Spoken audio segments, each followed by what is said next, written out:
The first time I worked with N alien. ನನಗೆ ಚಿಕ್ಕ ವಯಸ್ಸಿಂದ ಒಂದು ಆಸೆ ಇತ್ತು, ಯಾರು ಮಾಡಬೇಕಂತ. ಆ ಆಸೆ ನನಗೆ ತೀರಿಲ್ಲ.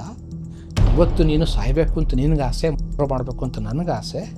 ನೋಡು, ಚಾಕು ಇಟ್ಕೊಂಡಿದ್ದೀನಿ, ಹೆಂಗೆ ಸಾಯಿಸ್ತೀವಿ ಹೇಳು, ಸಾಯಿಸ್ಕೊಡ್ತೀನಿ. ಸಾಯಿಸ್ಬಿಟ್ಟಾಗ ಅವರ ಆತ್ಮ ಕೂಡ ಆ ಹಿಪ್ನೋಸಿಸ್ ಒಳಗಾಗಿ ಅಲ್ಲಿ ಕಾಯ್ಕೊಂಡಿರುತ್ತೆ. Basically he is a paedophile. So ಅವ್ರು ಇದನ್ನ ಕರ್ಮ ಅಂತ ಹೇಳಿದಾಗ it was very difficult for me to digest. ಕರ್ಮನ ಬಿಟ್ಟು ನಾವು ಕೆಲಸ ಮಾಡೋಕ್ಕೆ ಸಾಧ್ಯ ಇಲ್ಲ. ಕರ್ಮ ಏನನ್ನ ಹಿಡಿದಿಟ್ಕೊಂಡು ನಾವು ಕಷ್ಟಪಡ್ತಾ ಇದ್ದೀವೋ ಅದರಿಂದ ಬಿಡುಗಡೆ ಆಗೋದಕ್ಕೆ ಈ ಸಲ ಕೆಲಸ ಹೆಲ್ಪ್ ಆಗುತ್ತೆ. ನಾವು ಉದ್ದೇಶದಿಂದ ಹಿಂದಿನ ಜನ್ಮನ ಹೋಗಿ ನೋಡ್ಕೊಂಡು ಬರೋದಕ್ಕೆ ಪಾತ್ರ. ನಮ್ಮ ಒಂದು ಬದುಕೋ ರೀತಿ ಎಷ್ಟು ಕೆಳಮಟ್ಟಕ್ಕೆ ಬಂದಿದ್ದೀವಿ ನಾವು. ಯಾವ ಹೆಣ್ಣು ಮಗು ಅಪ್ಪನ ಪ್ರೀತಿಯಿಂದ ಬೆಳೀತಾಳೋ ಅವಳು ಬೇರೆ ಯಾವ ಗಂಡಸನ್ನು ದ್ವೇಷಿಸೋಕ್ಕೆ ಸಾಧ್ಯ ಇಲ್ಲ. ಯಾರೇ ಸ್ನೇಹಿತರು ಬಂದರೆ ಅವರನ್ನು ಡೌಟ್ ಮಾಡೋದು, ಅವ್ರಿಗೆ ಹಿಂದ್ಗಡೆಯಿಂದ ಹೋಗಿ ಅವ್ರ ಬಗ್ಗೆ ಸರ್ಚ್ ಮಾಡೋದು, ಫಾಲೋ ಮಾಡೋದು, ಟಾರ್ಮೆಂಟ್ ಮಾಡೋದು, ಅವ್ರಿಗೆ ಟ್ರಬಲ್ ಕ್ರಿಯೇಟ್ ಮಾಡೋದು ಅವ್ರಿಗೆ. ಬಟ್ ಅವ್ಳ ಕೈ ಕಂಟ್ರೋಲ್ ಮಾಡೋಕ್ಕಾಗ್ತಾ ಇಲ್ಲ. Is it a fragment of her imagination or this happened in her past?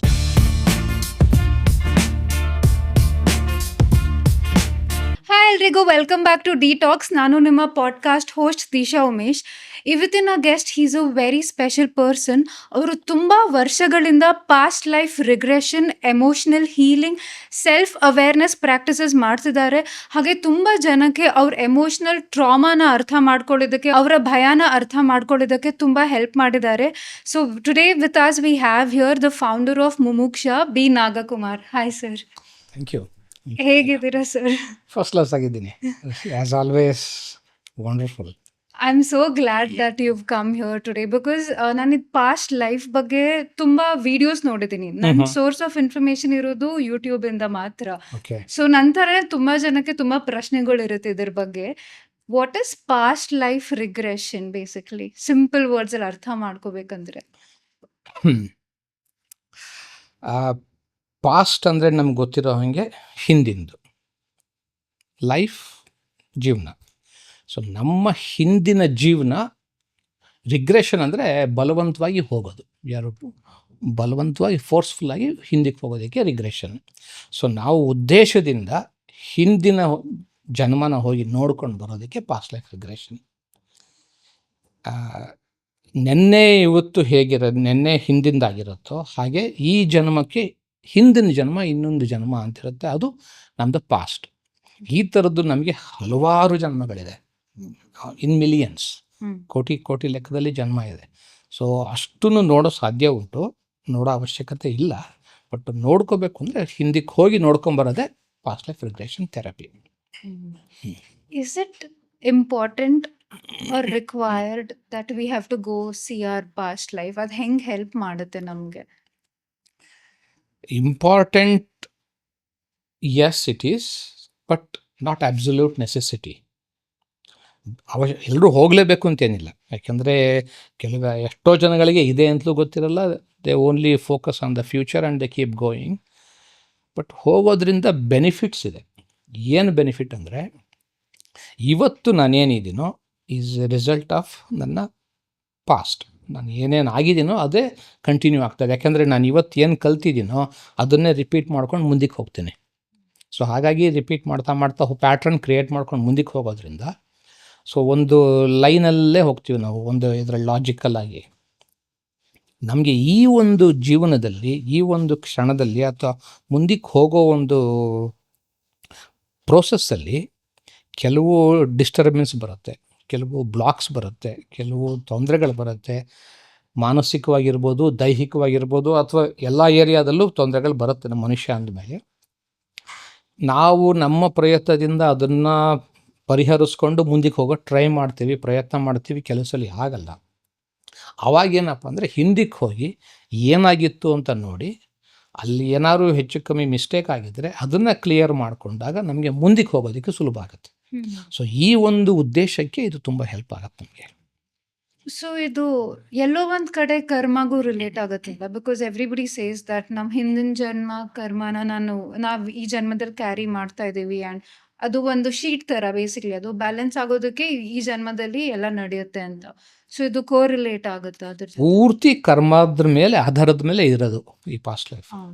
ಕರ್ಮನ ಬಿಟ್ಟು ನಾವು ಕೆಲಸ ಮಾಡೋಕ್ಕೆ ಸಾಧ್ಯ ಇಲ್ಲ. ಹ್ಮ್ ಹ್ಮ್ ಕರ್ಮ ಏನನ್ನ ಹಿಡಿದಿಟ್ಕೊಂಡು ನಾವು ಕಷ್ಟಪಡ್ತಾ ಇದ್ದೀವೋ ಹ್ಮ್ ಅದರಿಂದ ಬಿಡುಗಡೆ ಆಗೋದಕ್ಕೆ ಈ ಕೆಲಸ ಹೆಲ್ಪ್ ಆಗುತ್ತೆ. ಹ್ಮ್ ಯಾವುದೇ ಕರ್ಮ ಇರ್ಬೋದು. ಹ್ಮ್ ಅದರಿಂದ ಮುಕ್ತಿ ಆಗಬೇಕು ಅಂದರೆ ಹ್ಮ್ ಕಾನ್ಷಿಯಸ್ ಆಗಿ ಮಾತ್ರ ಸಾಧ್ಯ ಕರ್ಮದಿಂದ ವಿಮುಕ್ತಿ. ಹ್ಮ್ ಅನ್ಕಾನ್ಷಿಯಸ್ ಆಗಿ ಆಗಲ್ಲ.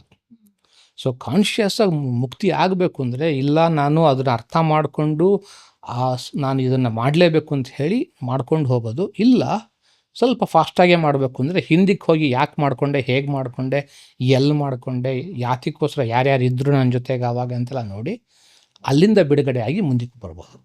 ಸೊ ಕರ್ಮ ಬಿಟ್ಟು ನಾವು ಬೇರೆ ಏನೂ ಮಾಡೋದೇ ಇಲ್ಲ ಇಲ್ಲಿ, ಹ್ಮ್. ಎಲ್ಲವೂ ಕರ್ಮಾಧಾರಿತ.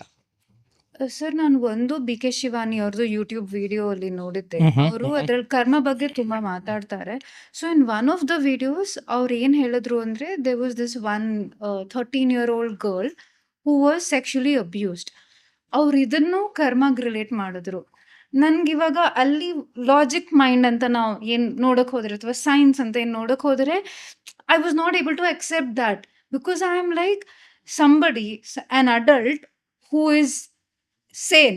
ಅವ್ರಿಗೆ ಗೊತ್ತು, ಎಲ್ಲ ಗೊತ್ತು, ಆದ್ರೂ ಕೂಡ ಅವರು ಒಂದು ತಪ್ಪು ಮಾಡಿದ್ದಾರೆ ಒಂದು ಚಿಕ್ಕ ಮಗು ಮೇಲೆ. Basically he is a paedophile. So ಅವ್ರು ಇದನ್ನ ಕರ್ಮ ಅಂತ ಹೇಳಿದಾಗ it was very difficult for me to digest. I mean there are certain points. ನಾನು ತುಂಬ ಸ್ಪಿರಿಚುಯಾಲಿಟಿಯಲ್ಲಿ ನಂಬ್ತೀನಿ, ಕರ್ಮದಲ್ಲಿ ಬಿಲೀವ್ ಮಾಡ್ತೀನಿ, ಡೂ ಗುಡ್ ಬಿ ಗುಡ್. ಏನೇ ಲೈಫಲ್ಲಿ ಆದರೂ it's because of my karmic pattern. I believe all of that. But ಅದು ಒಂದು ಕಡೆ I was just not able to accept it. ಯಾ.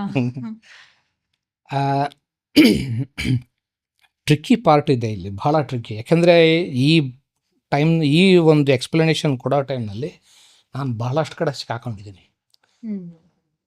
ತಾಳ್ಮೆಯಿಂದ ಆಳವಾಗಿ ಅರ್ಥ ಮಾಡಿಕೊಂಡ್ರೆ ಸ್ಪಷ್ಟತೆ ಬರುತ್ತೆ.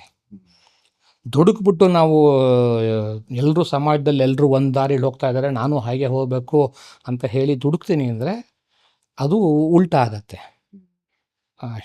ಸಿಸ್ಟರ್ ಶಿವಾನಿ ಹೇಳಿದ್ರಲ್ಲಿ ತಪ್ಪಿಲ್ಲ, ಅದನ್ನು ಅರ್ಥ ಮಾಡ್ಕೊಳ್ಬೇಕಾದ್ರೆ ನಾವು ಹುಷಾರಾಗಿರ್ಬೇಕು. ಈಗ ಫಾರ್ ಎಕ್ಸಾಂಪಲ್ ನೀವು ನಡ್ಕೊಂಡು ಹೋಗ್ತಾ ಎಡೂ ಬಿದ್ದರೆ ಅಲ್ಲಿರೋ ಕಲ್ಲು ಅಥವಾ ಕಾರ್ಪೆಟ್ಟು ಅಥವಾ ಅಲ್ಲಿ ಬಿದ್ದಿದ್ದಂಥ ಹಗ್ಗ ಕಾರಣನ, ನೀವು ಕಾರಣನ ಅಲ್ವಾ? ಸೊ ಕಾನ್ಷಿಯಸ್ ಆಗಿ ಎಚ್ಚರಿಕೆಯಿಂದ ನಡ್ಕೊಂಡು ಹೋಗಿದ್ದಿದ್ರೆ ಅದನ್ನು ತಪ್ಪಿಸ್ಕೋಬೋದಾಗಿತ್ತು. ನಾನು ಅನ್ಕಾನ್ಷಿಯಸ್ ಆಗಿ ಹೋಗಿದ್ರಿಂದ ಬಿದ್ದೆ. ಹಾಗೆಯೇ ನನ್ನ ಜೀವನದಲ್ಲಿ ಏನೇನು ಆಗುತ್ತೋ ಪ್ರತಿಯೊಂದಕ್ಕೂ ನಾನೇ ಕಾರಣ. ಇಲ್ಲಿ ಒಂದು ಟ್ರಿಕ್ಕಿ ಸಿಚುವೇಶನ್ ಇದೆ. ನಾವು ಮಾಡೋ ಕೆಲಸದಲ್ಲಿ ಮಕ್ಕಳು 18 ವರ್ಷ ಆಗೋ ತನಕ ತಂದೆ ತಾಯಿಗಳ ಜವಾಬ್ದಾರಿ ಇರ್ತಾರೆ. ಮಕ್ಕಳಿಗೆ ಏನೇ ಆದ್ರೂ ಪೇರೆಂಟ್ಸ್, ತಂದೆ ತಾಯಿಗಳು ಜವಾಬ್ದಾರಿ ಆಗ್ತಾರೆ. ಈ ಮಗು ಮೇಲೆ ಅಬ್ಯೂಸ್ ಆಗಿರೋದಾಗಲಿ, 13 ವರ್ಷ ಅದು ಬೇಡ, 6 ತಿಂಗಳು ಮಕ್ಕಳ ಮೇಲೂ ಕೂಡ ನಡೆಯುತ್ತೆ. ಅದಕ್ಕೆ ನಾನು ಮಗುನೇ ಜವಾಬ್ದಾರಿ ಅಂತಲೂ ಹೇಳೋಕ್ಕಾಗಲ್ಲ, ಕರ್ಮ ಅಂತಲೂ ಹೇಳೋದಕ್ಕೆ ನೇರವಾಗಿ ಕಷ್ಟ ಆಗುತ್ತೆ. ಯಾಕೆಂದರೆ ಮಗುಗೆ ಅರಿವಿರಲ್ಲ. 3 ವರ್ಷದ ತನಕ ಮಕ್ಕಳಿಗೆ ನಾನು ಅನ್ನೋದು ಬಂದಿರಲ್ಲ, ಗಟ್ಟಿಯಾಗಿರಲ್ಲ.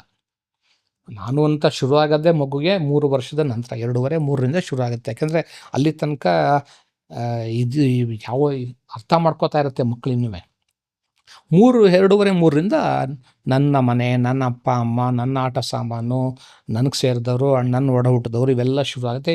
ಆವಾಗಲೇ ಈಗೋ ಸ್ಟ್ರೆಂಥನ್ ಆಗೋದು. ಅಲ್ಲಿಂದ ಸ್ವಲ್ಪ ಮಟ್ಟಿಗೆ ಅವೇರ್ನೆಸ್ ಶುರು ಆಗುತ್ತೆ. 18ನೇ ವಯಸ್ಸಿನ ತನಕ ಆ ಅವೇರ್ನೆಸ್ ಬೆಳೀತಾನೆ ಇರುತ್ತೆ. ಮಕ್ಕಳೇ ಅಲ್ಲಿ ತನಕ. ಇವನ್ ನಮ್ಮ ಕೆಲಸದಲ್ಲಿ 18 ಕೆಳಗೆ ಮಟ್ಟಿಗೆ ನಾವು ಕೆಲಸ ಮಾಡೋದೇ ಇಲ್ಲ, ತಂದೆ ತಾಯಿ ಮೇಲೆ ಕೆಲಸ ಮಾಡ್ತೀವಿ. ಸೊ ಆ ಮಟ್ಟದಲ್ಲಿ ತಂದೆ ತಾಯಿಗಳು ಕಾರಣ ಆಗ್ತಾರೆ ಮಕ್ಕಳ ಮೇಲೆ ಏನೇ ಆದ್ರೂ. ಬಟ್ ಒಂದು ಸಣ್ಣ ತಿನ್ ಲೇಯರ್ ಏನಪ್ಪ ಅಂದರೆ, ಸಮ್ವೇರ್ ಅನ್ಕಾನ್ಷಿಯಸ್ ಆಗಿ ತನಗೆ ಗೊತ್ತಿಲ್ಲದಂಗೆ ಮಕ್ಕಳು ಆ ಒಂದು ಕಡೆಗೆ ಹೋಗ್ತಾರೆ. ಎಲ್ಲಿ ಏಟು ಬೀಳುತ್ತೋ, ಎಲ್ಲಿ ಆ ಮೋಸ ಆಗುತ್ತೋ, ಎಲ್ಲಿ ದೌರ್ಜನ್ಯ ಆಗುತ್ತೋ, ಒಂಥರ ಗ್ರಾವಿಟೇಷನಲ್ ಫೋರ್ಸ್ ಎಳೆದಂಗೆ ಅವ್ರು ಅಲ್ಲಿಗೆ ಹೋಗಿ ಸಿಗಾಕೋತಾರೆ. ಮಕ್ಕಳಿಗೆ ಗೊತ್ತಿರಲ್ಲ. ಈ ವ್ಯಕ್ತಿ ಈ ಥರ ಬಿಹೇವ್ ಮಾಡಿದಾಗ ನಾನು ದೂರ ಇರಬೇಕು, ಅವರಿಂದ ಹಿಂದಕ್ಕೆ ಹೋಗಬೇಕು ಅಂತ ಗೊತ್ತಾಗಲ್ಲ. ಬಟ್ ಅಲ್ಲಿ ಏನೋ ಎಳೆಯುತ್ತೆ. ಉದಾಹರಣೆಗೆ, ಯಾವ ಹೆಣ್ಮಗುಗೆ ತಂದೆ ಕಡೆಯಿಂದ ಹೆಚ್ಚು ಪ್ರೀತಿ ಸಿಕ್ಕಿರಲ್ವೋ ಅದು ಆ ಮಗು ಬೆಳೀತಾ ಬೆಳೀತಾ ಗಂಡಸಿನ ಪ್ರೀತಿನ ಹುಡುಕ್ತಾ ಹೋಗ್ತಾಳೆ ಅನ್ನೋಯಿಂಗ್ಲಿ. ಅದನ್ನು ದುರುಪಯೋಗ ಪಡಿಸ್ಕೊಳ್ಳೋರು ಬೇಕಾಷ್ಟು ಜನ ಇರ್ತಾರೆ. ಯಾಕಂದರೆ ಅಪ್ಪ ಅನ್ನೋ ಪ್ರೀತಿ ಸಿಕ್ಕಿಲ್ಲದೆ ಇದ್ದಾಗ ಆ ಮಗು ಹುಡುಕ್ತಾ ಇರುತ್ತೆ ತಂದೆಯ ಪ್ರೀತಿ. ಆ ಥರದಲ್ಲಿ ಯಾರು ಅಡ್ವಾಂಟೇಜ್ ತಗೋತಾರೆ. ಅವಾಗ ಏನಾಗುತ್ತೆ ಅಂದರೆ ಮಗು ಗೊತ್ತಿರಲ್ಲ ನಾನು ಯಾಕೆ ಇವನ ಕಡೆಗೆ ಎಳಿತಾ ಇದ್ದೀನಿ, ಹೋಗ್ತಾ ಇದ್ದೀನಿ ಅಂತ. ಸೊ ಆ ಪ್ರೀತಿಯ ಕೊರತೆ ಇದೆಯಲ್ಲ ಅದು ಕರ್ಮ. ಆ ಪ್ರೀತಿ ಕೊರತೆನ ನಾನು ಅರ್ಥ ಮಾಡಿಕೊಂಡ್ರೆ ಅಲ್ಲಿಗೆ ನಾನು ಹೋಗಿ ಸಿಗಾಕೋಬೇಕಾಗಿಲ್ಲ, ನರಳಬೇಕಾಗಿರಲ್ಲ. ಆ ಮಗುಗೆ ಅದು ಅರಿವಿರಲ್ಲ. ಅದಕ್ಕೆ ಒಂದು ಕೊರತೆ ಮಾತ್ರ ಕಾಣುತ್ತೆ, ಹಸಿವು ಅಷ್ಟೇ ಕಾಣೋದು ನನಗೆ.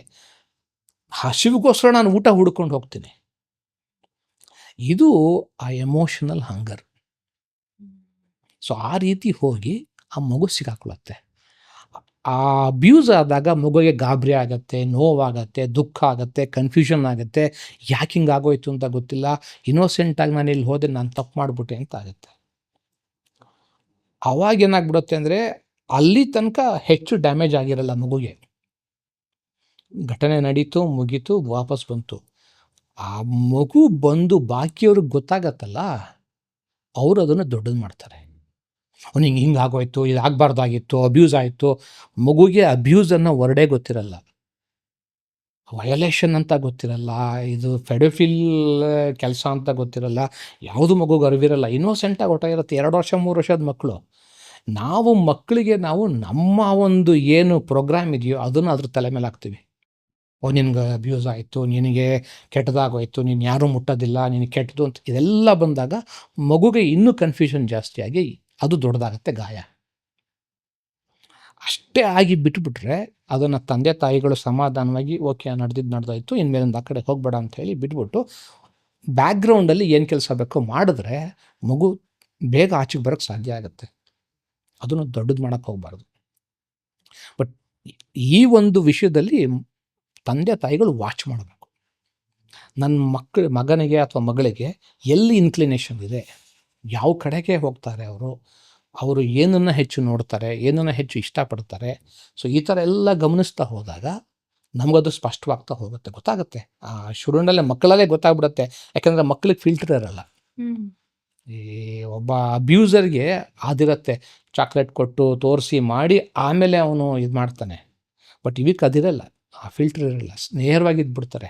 ಸೊ ಹಾಗಾಗಿ ಗಮನಕ್ಕೆ ಗೊತ್ತಾಗ್ಬಿಡುತ್ತೆ ತಂದೆ ತಾಯಿಗಳು ಮಕ್ಕಳನ್ನ ಅಬ್ಸರ್ವ್ ಮಾಡಿದ್ರೆ. ಅಬ್ಸರ್ವೇಷನಲ್ಲಿ ಸಿಕ್ಬಿಡುತ್ತೆ. ಗೊತ್ತಾದ ತಕ್ಷಣ ಏನು ಮಾಡಬೇಕು ಅನ್ನೋದು ನೋಡ್ಕೊಂಡು ಮಾಡಿದ್ರೆ ಡ್ಯಾಮೇಜು ಆಗೋದ್ರಿಂದ ತಪ್ಪಿಸ್ಬೋದು. ಬಟ್ ಇದು ಕರ್ಮನೇ. ಸೋ ವೈಲೆಂಟ್ ಅಂತ ಅನ್ಸುತ್ತೆ ಸರ್. ಅದು ಇವಾಗ ನಾವು ನೋಡಿದ್ರೆ ಇತ್ತೀಚೆಗೆ ಎವ್ರಿ ಸಿಂಗಲ್ ಡೇ ಎಷ್ಟು ನೆಗೆಟಿವ್ ನ್ಯೂಸ್ ಬರ್ತಿದೆ ಅಂದರೆ normal ಆಗೋಗ್ಬಿಟ್ಟಿದೆ. Me watching every day about some 2 girls getting abused in Rajasthan, one in West Bengal, one 6-month-old baby, ಇನ್ನೊಂದು ಅವ್ರ ರಿಲೇಟಿವೇ ಮಾಡಿದ್ದು. ಮೊನ್ನೆ ಐ ಸಾ ದಕ್ಷಿಣ ಕನ್ನಡದಲ್ಲಿ ಒಂದು ಬಸ್ ಸ್ಟ್ಯಾಂಡಲ್ಲಿ ಹೀಸ್ ಚಾಪ್ಡ್ ಹರ್ ಹೆಡ್. ಜನ ನಿಂತ್ಕೊಂಡು ವಿಡಿಯೋ ತಗೊಳ್ತಾ ಇದ್ದಾರೆ, ಯಾರು ಏನೂ ಮಾಡಿಲ್ಲ. This is circulating in the news everywhere. ಇದೆಷ್ಟು ನಾವು ನಾರ್ಮಲೈಸ್ ಮಾಡಿಬಿಟ್ಟಿದ್ದೀವಿ ಅಂದರೆ I am not shocked anymore and I am like, ಅಲ್ಲ ನಾವು ವಿಡಿಯೋ ಮಾಡ್ಕೋತಾ ಇದ್ದೀವಿ ಇನ್ನೊಂದು ಮರ್ಡರ್ ಕೇಸ್ನ ಅಂದರೆ ನಾನು ಎಷ್ಟು ಒಳಗಡೆ ಸತ್ತೋಗಿದ್ದೀನಿ. ನಾನು exactly dead inside. It was a bus stand. ಎಷ್ಟು ಓಪನ್ ಜನ ಏರಿಯಾದಲ್ಲಿ ಇದ್ರು? ಮಾಡಿದ್ದಾರೆ ಅಂದರೆ ನನ್ನ ಒಳಗಡೆ ಏನು ನಡೀತಾ ಇರ್ಬೋದು, ನಾನು ಎಷ್ಟು ಕೋಲ್ಡ್ ಆಗೋಗಿರ್ತೀನಿ, ಯಾವ ಎಮೋಷನ್ ರಿಯಾಕ್ಟ್ ಮಾಡೋಕ್ಕೆ ಆಗದೇ ಇರೋ ಸ್ಥಿತಿ ಬಂದಿರ್ತೀವಿ. ಯಾಕೆಂದರೆ ನಾವು ಅದನ್ನೆಲ್ಲ ಒಪ್ಕೋತಾ ಬಂದಿದ್ದೀವಿ. ಕೆಲವು ಕಡೆ ಕೇಳಿದ್ದೀನಿ ನಾನು, ಎಲ್ಲರೂ ಸೇರಿಕೊಂಡು ಒಂದು ಹುಡುಗನ ಕಿಚಾಯಿಸೋದು, ರೇಗಿಸೋದು, ಗೋಳಿಕೊಳ್ಳೋದು, ಬಾಕಿಯವರೆಲ್ಲ ಚಪ್ಪಾಳೆ ತಟ್ಕೊಂಡು ನಗೋದು. This has become normal.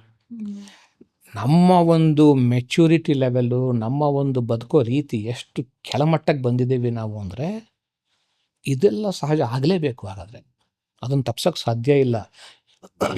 ನನಗೆ ಮುಖ್ಯವಾಗಿ ಇಲ್ಲಿ ಕಾಣೋದೇನೆಂದರೆ ಮಕ್ಕಳನ್ನ ಬೆಳೆಸೋ ರೀತಿ ಇದೆಯಲ್ಲ ಅಲ್ಲಿ ನಾವು ತಪ್ತಾ ಇದ್ದೀವಿ. ಇದಕ್ಕೆಲ್ಲ ತಂದೆ ತಾಯಿಗಳ ಕಾರಣ. ಹೆಣ್ಣುಮಕ್ಳು ಹುಡ್ಕೊಂಡು ಹೋಗ್ತಾರೆ ಏಟ್ ಬೀಳೋ ಜಾಗಕ್ಕೆ, ಗಂಡು ಮಕ್ಕಳು ಕೂಡ ಹುಡ್ಕೊಂಡು ಹೋಗ್ತಾರೆ ಏಟ್ ಬೀಳೋ ಜಾಗಕ್ಕೆ. ಯಾಕೆ ಅಂದರೆ ಏಟು ತಿನ್ನೋದು ಮಕ್ಕಳಿಗೆ ನಾರ್ಮಲ್ ಅಂತ ಅನಿಸ್ಬಿಟ್ಟಿರುತ್ತೆ. ಅದು ಪ್ರೋಗ್ರಾಮ್ ಆಗಿಬಿಟ್ಟಾಗ ನನಗೆ ಏನಂದರೆ, ನಾನು ಹುಟ್ಟಿದಾಗ ಮೊದಲು 3 ವರ್ಷ ನಾನು ಏನನ್ನು ನೋಡಿ ಬೆಳಿತೀನೋ ಅದು ನನಗೆ ನಾರ್ಮಲ್. ಸೊ ಅದು ಬಿಟ್ಟು ನನಗೆ ಬೇರೆ ಬದುಕಿದ್ರೆ ಅಬ್ನಾರ್ಮಲ್. ಸೊ ಇದು ನನ್ನ ಕಂಫರ್ಟ್ ಝೋನ್. ಮನೆಯಲ್ಲಿ ವಯಲೆನ್ಸ್ ನಡೀತಾ ಇರೋದು, ಡೊಮೆಸ್ಟಿಕ್ ವಯಲೆನ್ಸ್ ಇರುತ್ತಲ್ಲ, ಅದರಲ್ಲಿ ನಾನು ಬೆಳೆದಾಗ that is what I know as life. So ಇದು ಲೈಫ್ ಅಂತ ನನಗೆ ಗೊತ್ತಾದಾಗ ನನಗೆ ಅಲ್ಲೇ ಇರೋಕ್ಕೆ ಇಷ್ಟಪಡ್ತೀನಿ. We don't like to come out of the comfort zone. ಅದನ್ನು ಬಿಟ್ಟು ಆಚೆಗೆ ಬರೋಕ್ಕೆ ನಂಗೆ ಇಷ್ಟ ಇಲ್ಲ. ಸೊ ಅವಾಗೇನಾಗತ್ತೆ ಅಂದರೆ, ಅದು ಎಲ್ಲೆಲ್ಲಿ ಸಿಗುತ್ತೋ ಅಲ್ಲಲ್ಲಿಗೆ ನಾನು ಹೋಗ್ತೀನಿ. ನಾನು ಏಟು ಮಾಡಿಕೊಂಡಾಗ ನನಗೆ ಆ ನೋವು ಗೊತ್ತಾಗತ್ತೆ. ಬಟ್ ಹೋಗಿದ್ದು ಯಾಕೆ ಅಂತ ನನಗೆ ಅನ್ಕಾನ್ಷಿಯಸ್ಸಾಗಿ ಹೋಗೋದ್ರಿಂದ ಗೊತ್ತಾಗಿರಲ್ಲ ಯಾಕೆ ಹೋಗ್ತೀನಿ ಅಂತ. ಮನೆಯಲ್ಲಿ ಕಿರ್ಚಾಟ ಕೂಗಾಟ ಇತ್ತು ಅಂದರೆ ಸಮಾಧಾನವಾಗಿ ಒಂದು ನಿಧಾನವಾಗಿ ಮಾತಾಡೋರ ಸ್ನೇಹ ಮಾಡಲ್ಲ ಅವರು. ಕಿರ್ಚಾಟ ಕೂಗಾಟನೇ ನಾರ್ಮಲ್ ಅವ್ರಿಗೆ. ಸೊ ಈ ಥರ ಆಗಿ ನಾವು ಯಾಕಲ್ಲಿ ಹೋಗಿ ಸಿಕ್ಕಾಕೋತೀವಿ ಅನ್ನೋದಕ್ಕಿದೆ ಮೂಲ. ಇನ್ನೂ ಒಂದು ಭಾಳ ಮುಖ್ಯವಾದದ್ದು ಏನಂದರೆ, ಯಾವ ಹೆಣ್ಣು ಮಗು ಅಪ್ಪನ ಪ್ರೀತಿಯಿಂದ ಬೆಳೀತಾಳೋ ಅವಳು ಬೇರೆ ಯಾವ ಗಂಡಸನ್ನು ದ್ವೇಷಿಸೋಕ್ಕೆ ಸಾಧ್ಯ ಇಲ್ಲ. ಯಾವ ಗಂಡು ಮಗು ತಾಯಿ ಪ್ರೀತಿಯಿಂದ ಬೆಳೀತಾನೋ ಅವನು ಯಾವ ಹೆಣ್ಣಿನ ಮೇಲೂ ದ್ವೇಷ ಆಗಲಿ ಕೋಪ ಆಗಲಿ ಬರೋಕ್ಕೆ ಸಾಧ್ಯ ಇಲ್ಲ. ವಯಲೆನ್ಸ್ ಅನ್ನೋದು ಬರೋದೇ ಇಲ್ಲ. ನಾವೇನು ಮಾಡ್ತಾ ಇದ್ದೀವಿ ಅಂದರೆ, ಅಪ್ಪ ಮಗಳನ್ನ ದ್ವೇಷ ಮಾಡ್ತಾನೆ, ಅಮ್ಮ ಮಗನ್ನ ದ್ವೇಷ ಮಾಡ್ತಾನೆ. ಏನಾಗುತ್ತೆ, ಮಗುಗೆ ಅಮ್ಮನ ಮೇಲೆ ಕೋಪ ಇರುತ್ತೆ, ಇಡೀ ಸ್ತ್ರೀ ಸಮಾಜದ ಮೇಲೆ ಕೋಪ ತೀರಿಸ್ಕೊತಾನೆ. ಎಷ್ಟು ಜನ ಹೆಣ್ಮಕ್ಳು ಗಂಡಸರನ್ನ ಅಬ್ಯೂಸ್ ಮಾಡ್ತಾ ಇದ್ದಾರೆ. ಈಗ ಹೊಸ ಫ್ಯಾಷನ್ ನಡೀತಾ ಇದೆ, I want to live without men, I can be without men. I'm not saying I want to live without men, but instead of being with a wrong person, I'm very much okay being on my own ಅನ್ನೋದು acceptance ನನಗೆ ಬಂದ್ಬಿಟ್ಟಿದೆ ಇವಾಗ. It's not generalized hating towards men. It's more about ನಾನು ನೋಡೋ ರೀತಿ ಹೆಂಗೆ ಅಂದರೆ, it is self protection. Self protection is always important, but you have to protect yourself not from them. ಈ ಪ್ರೆಡೇಟರ್ಸ್ ನಂಗೆ ಮುಖ್ಯ ಅಲ್ಲ. You have to protect yourself from the idea that I need protection. I will explain. Okay, ಹೇಗೆ ಇದು ಶುರು ಆಗುತ್ತೆ ಗೊತ್ತಾ? ನನಗೆ ಸೇಫ್ಟಿ ಇಲ್ಲ, ಹಾಗಾಗಿ ಐ ನೀಡ್ ಪ್ರೊಟೆಕ್ಷನ್. ಸೇಫ್ಟಿ ಯಾಕಿಲ್ಲ? ಬಿಕಾಸ್ ಎಕ್ಸ್ಪೀರಿಯನ್ಸಿಂದ. ಎಸ್, ಎಕ್ಸ್ಪೀರಿಯನ್ಸಿಂದ. ಈ ಎಕ್ಸ್ಪೀರಿಯನ್ಸ್ ಯಾಕಾಯಿತು? ನಿಮ್ಮ ಜವಾಬ್ದಾರಿ ಆ ಎಕ್ಸ್ಪೀರಿಯನ್ಸಲ್ಲಿ ಏನಿದೆ, ನಿಮ್ಮ ಪಾರ್ಟಿಸಿಪೇಷನ್ ಎಷ್ಟಿದೆ, that you are not aware. But it doesn't happen to you without your participation. Karmic. You have participated in the negative experience. ನಿಮ್ಮ ಒಂದು ಒಳಗಾಗಿದ್ದೀರ ನೀವು ಅದರಲ್ಲಿ, ನಿಮಗೆ ಅದು ಅರಿವಿಲ್ಲ. ನೀವು ತಕ್ಕ ಮಟ್ಟಿಗೆ ಅನ್ಕಾನ್ಷಿಯಸ್ ಆಗಿ ಗೊತ್ತಿಲ್ಲದೇ ವಾಲಂಟಿಯರ್ ಆಗಿ ಹೋಗಿ ನೋವು ಅನುಭವಿಸಿದ್ದೀರಿ. ಆ ನೋವು ತಿಂದಿರೋದ್ರಿಂದ ನಿಮಗೆ ಈಗ ಥ್ರೆಟ್ ಮಾತ್ರ ಕಾಣುತ್ತೆ, ಡೇಂಜರ್ ಕಾಣುತ್ತೆ. ಸೊ ನನಗೀಗ ಪ್ರೊಟೆಕ್ಷನ್ ಬೇಕು ಅಂತ ಅನಿಸುತ್ತೆ. ಇಲ್ಲಿ ಏನಾಗುತ್ತೆ ಅಂದರೆ, ನನಗೆ ಸೇಫ್ಟಿ ಬೇಕು ಅಂತ ನಾನು ಐಡಿಯಾ ಮಾಡ್ಕೊಂಡಿರೋದ್ರಿಂದ ನಾನು ಕಾನ್ಸ್ಟೆಂಟಾಗಿ ಆ ಐಡಿಯಾಗೆ ರಿಯಾಕ್ಟ್ ಆಗ್ತಾ ಇರ್ತೀನಿ. ನನಗೆ ಸೇಫ್ಟಿ ಬೇಕು ಅಂತ. So I'm attracting that energy. So ಆವಾಗ ಪ್ರೊಟೆಕ್ಷನ್ ಗಟ್ಟಿ ಆಗ್ತಾ ಹೋಗುತ್ತೆ. ಅದ್ರ ಬದಲು ನನಗೆ ಈ ಐಡಿಯಾ ಯಾಕೆ ಬಂತು, ಹೇಗೆ ನಾನು ಇಲ್ಲಿ ಸಿಕ್ಕಾಕೊಂಡೆ, how can I be free from the idea? ಆ ಐಡಿಯಾ ಹುಡುಕಿದ್ರೆ ನೀವು ಫ್ರೀ ಆಗ್ತೀರಾ. ನೀವು ಫ್ರೀ ಆದಾಗ ಯು ಬಿಕಮ್ ಲೈಟರ್, ನಿಮ್ಮ ಜರ್ನಿ ಸ್ಮೂತ್ ಆಗುತ್ತೆ. ನಿಮ್ಮ ಆರಿಕ್ ಫೀಲ್ಡ್ ಇದೆಯಲ್ಲ, ಆ ಫೀಲ್ಡ್ ಒಳಗಡೆ ಈ ಪ್ರಪಂಚದಲ್ಲಿ ಎಂಥ ದೊಡ್ಡ ವ್ಯಕ್ತಿ ಆಗಲಿ, ಎಂಥ ಗಟ್ಟಿಯ ವ್ಯಕ್ತಿ ಆಗಲಿ, ಎಂಥ ಮಾಂತ್ರಿಕನಾಗಲಿ ಎಂಟ್ರಾಗಕ್ಕೆ ಸಾಧ್ಯ ಇಲ್ಲ, ಅನ್ಲೆಸ್ ಅನ್ಕಾನ್ಷಿಯಸ್ಲಿ ಯು ಇನ್ವೈಟ್. ಸಾಧ್ಯನೇ ಇಲ್ಲ. ನಾವೇನು ಮಾಡ್ತೀವಿ ಅಂದರೆ, ಮಾಂತ್ರಿಕ ಅಂದರೆ ನಾನು ಭಯಗೊಳಗಾಗ್ತೀನಿ. ಆ ಭಯ ಬಿಕಮ್ಸ್ ಮೈ ಇನ್ವಿಟೇಷನ್. ಆ ಭಯದಲ್ಲಿ ಹಿ ಎಫೆಕ್ಟ್ಸ್ ಮೀ. ತುಂಬ ಜನ ಈ ವಾಮಾಚಾರ ಅದು ಇದು ಎಲ್ಲ ಹೇಳ್ತಾರೆ. ಎಲ್ಲ ವಾಮಾಚಾರನೂ ಎಲ್ರಿಗೂ ಎಫೆಕ್ಟ್ ಮಾಡಲ್ಲ. ಕೆಲವರಿಗೆ ಮಾಡಿಲ್ಲದೆ ಇದ್ರೂ ಎಫೆಕ್ಟ್ ಆಗಿಬಿಡುತ್ತೆ. ಈ ತಲೆನೇ ಓಡ್ತಾ ಇರುತ್ತೆ, ನಂಗೆ ಮಾಡಿಸ್ಬಿಟ್ಟಾರೆ ಅಂತ ಮೈ ಮೇಲೆ ಹಾಕೋತೀನಿ. ಆ ಗುರಿ ಇಟ್ಟು ಹೊಡೆದ್ರು ಕೂಡ ನನ್ನ ಪಾಡಿನ ನಾನು ಇರ್ತೀನಿ, ಅದು ಈ ಸೈಡ್ ಹೊಟ್ಟೋಗುತ್ತೆ, ನಂಗೆ ಟಚ್ ಆಗಲ್ಲ. So it's all that I have an idea inside. ಈ ಐಡಿಯಾಯಿಂದ ಆ ಅಫೆನ್ಸ್ ಬರುತ್ತೆ ನನಗೆ. ಆವಾಗ ನಾನು ಡಿಫೆನ್ಸ್ಗೆ ಹೋಗ್ತೀನಿ. ನಾನು ಐಡಿಯಾ ತೆಗೆದ್ರೆ ಐ ಆಮ್ ಫ್ರೀ. ಸೊ ನೀವು you have to look into that deep inside, and once you become free from that, ಆ ಪ್ರೊಟೆಕ್ಷನ್ಗೆ ಅಂತ ಎನರ್ಜಿ ಇನ್ವೆಸ್ಟ್ಮೆಂಟ್ ನೀವು ತಪ್ಪೋಗುತ್ತೆ. ನೀವು ಮಾಡಲೇಬೇಕಾಗಿಲ್ಲ. ನಿಮ್ಗೆ ಯಾರೂ ಟಚ್ ಮಾಡೋಕ್ಕೆ ಸಾಧ್ಯನೂ ಇಲ್ಲ. You are free. But very difficult to implement. ನನಗೆ ನೆವರ್ ಸೇ ದಟ್. ಓಕೆ.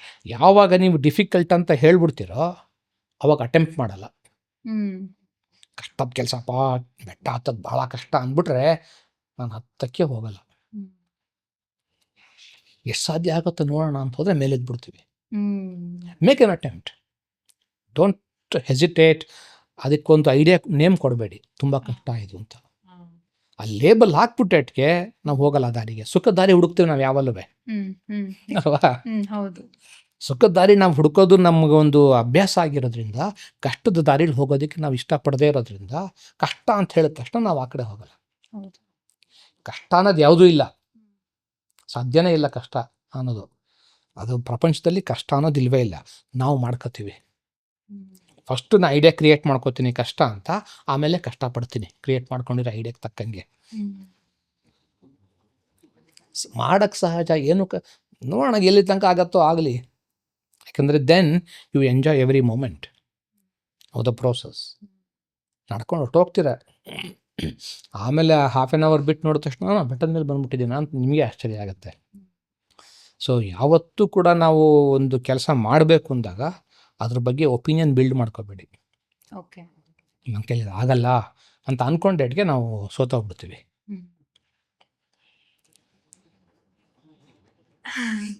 ಆಗುತ್ತೆ. ಸೊ ಕೇರ್ಫುಲ್ ಆಗಿರಿ. ಯಾವ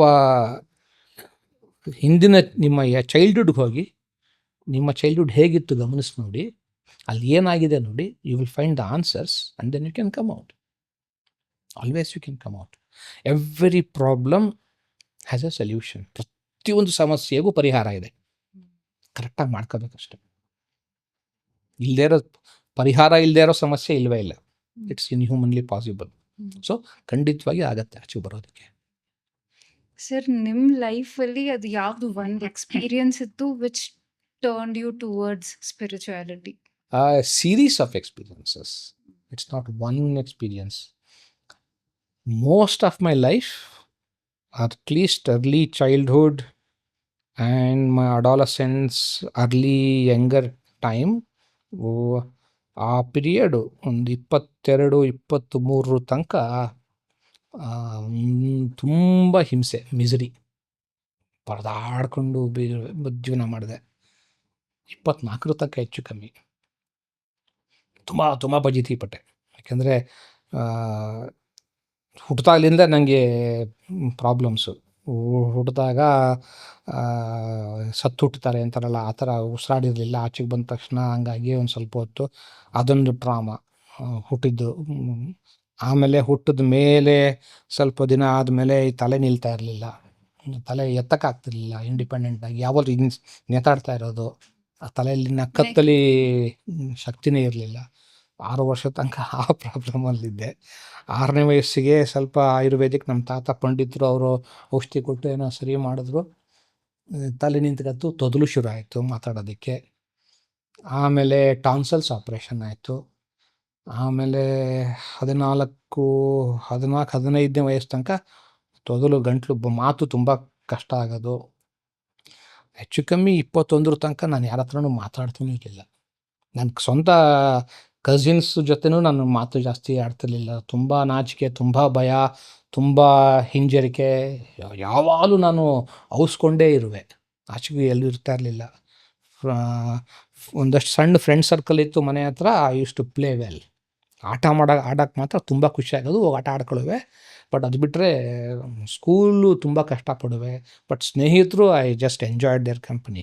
ಸೊ ಇದು ನಂದು ಬೇಸಿಕ್ ಫಾರ್ಮ್ಯಾಟ್, ನಂದು ಗ್ರೌಂಡ್ ವರ್ಕ್ ಇದು.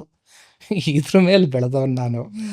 24 I started the meditation. First meditation camp attend ಮಾಡಿದ್ದು ಅವಾಗಲೇ. ನಾನು ಹೇಳಿದ್ನಲ್ಲ ಅವಾಗ, ಅದನ್ನೆಲ್ಲ ಮೀಟ್ ಮಾಡಿದ್ವಿ, ವ್ಯಕ್ತಿಗಳನ್ನೆಲ್ಲ ಮೀಟ್ ಮಾಡಿದ್ದು ಅವಾಗಲೇ. ಫಸ್ಟು ನನ್ನ ಮೆಡಿಟೇಷನ್ ಕ್ಯಾಂಪ್ 24th ಫೆಬ್ರವರಿ. ನಾನು 24 1992 ಫೆಬ್ರವರಿ ಓಶೋ ಮೆಡಿಟೇಷನ್ ಕ್ಯಾಂಪ್ ನಡೀತು ಮೈಸೂರಲ್ಲಿ. ಅಟೆಂಡ್ ಮಾಡಿದೆ. That opened up my life. Complete 180 degree turn ಆಯಿತು. ಅಲ್ಲಿಂದ I started fighting. It's become such a wonderful journey after that.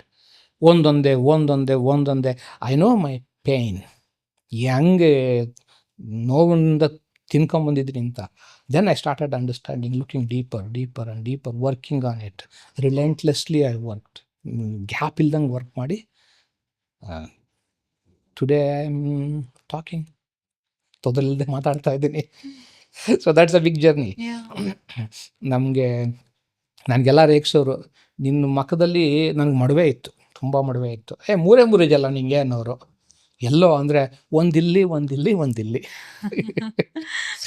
ಎಲ್ಲೂ ಬೇರೆ ಏನೂ ಗ್ಯಾಪೇ ಇರಲಿಲ್ಲ. ಸೊ ಆ ಥರ ಅಷ್ಟು ಮಿಸರೇಬಲ್ ನನ್ನ ಲೈಫ್ ಅದು. But I knew something that I am somewhere right.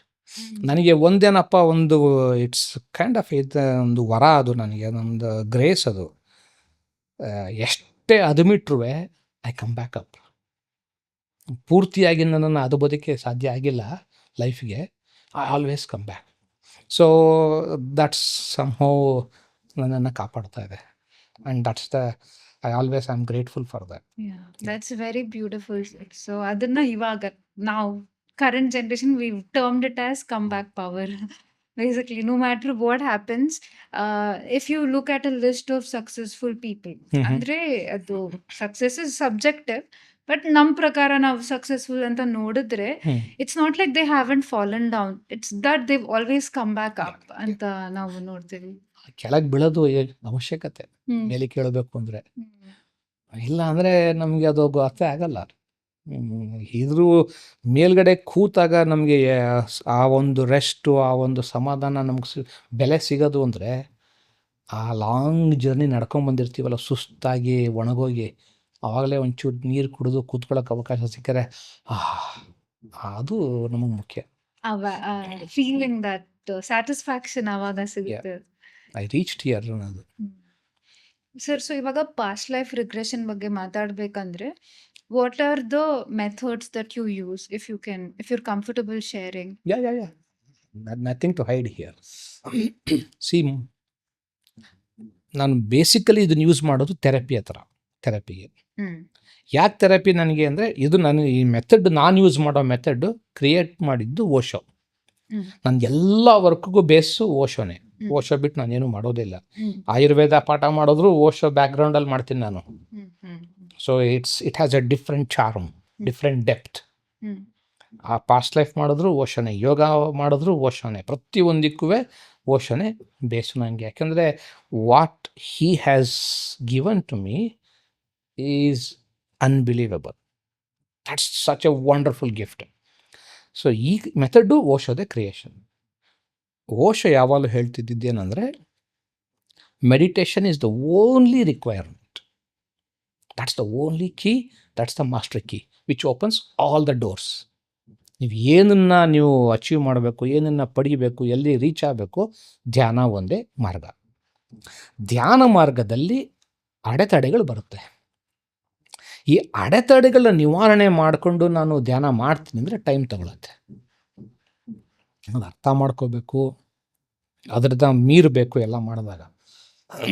ಅದಕ್ಕೆ ಓಶೋ ಏನು ಮಾಡಿದ್ರು, ಒಂದು ಬ್ಯೂಟಿಫುಲ್ ಪ್ರೋಸೆಸ್ ಮಾಡಿದ್ರು.